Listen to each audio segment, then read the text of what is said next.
Baru-baru ini, Mahkamah Agung mengabulkan gugatan yang diajukan oleh Partai Garuda. Keputusan ini mengubah batas usia bagi calon gubernur dan wakil gubernur. Apa dampaknya bagi calon kepala daerah dan bagaimana spekulasi yang berkembang? Sebelumnya, calon kepala daerah harus berusia minimal 30 tahun saat mendaftar. Namun, dengan keputusan baru ini, mereka bisa mencalonkan diri jika usianya 30 tahun pada saat pelantikan. Keputusan ini memberikan peluang lebih besar bagi generasi muda untuk terlibat dalam pemerintahan daerah.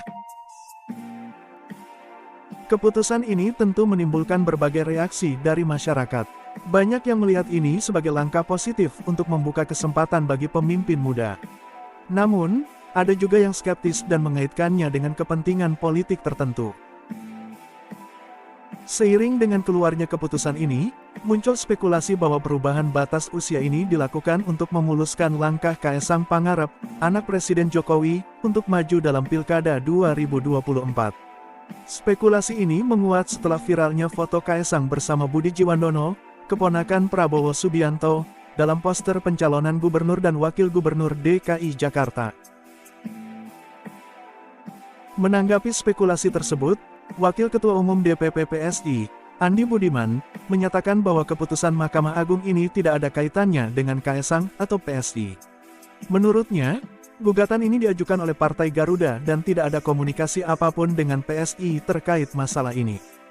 Tidak ada kaitannya dengan PSI maupun Mas Kaesang. Yang mengajukan gugatan ke MA adalah Partai Garuda. Tidak ada komunikasi sama sekali dengan PSI terkait dengan masalah ini. Terkait keputusan ini, Mahkamah Agung menyatakan bahwa perubahan batas usia ini dilakukan berdasarkan pertimbangan hukum dan kebutuhan untuk memberikan kesempatan yang lebih luas bagi calon pemimpin muda. Mereka menekankan bahwa setiap keputusan diambil dengan memperhatikan kepentingan umum. Selain itu, PSI juga memberikan pernyataan resmi terkait beredarnya poster pencalonan Kaesang Pangarep dan Budi Jiwandono sebagai calon gubernur dan wakil gubernur DKI Jakarta. PSI menegaskan beberapa hal penting dalam pernyataan mereka. PSI menegaskan 3 hal penting. 1. Kode-kode politik adalah hal yang biasa dan mereka bangga nama Kaesang beredar di masyarakat. Ini menunjukkan harapan dan keinginan masyarakat akan pemimpin muda yang mampu memperbaiki keadaan.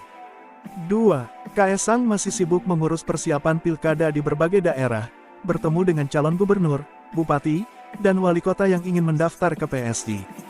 Ia ingin memastikan kader-kader terbaik PSI bisa menang di berbagai daerah di Indonesia. 3. PSI masih menunggu keputusan dari Kaesang terkait pencalonannya. Sikap politik PSI juga akan melihat kesepakatan dan arahan dari partai-partai senior di Koalisi Indonesia Maju, KIM. Mereka percaya bahwa PSI akan ikut memperjuangkan apa yang terbaik bagi masyarakat.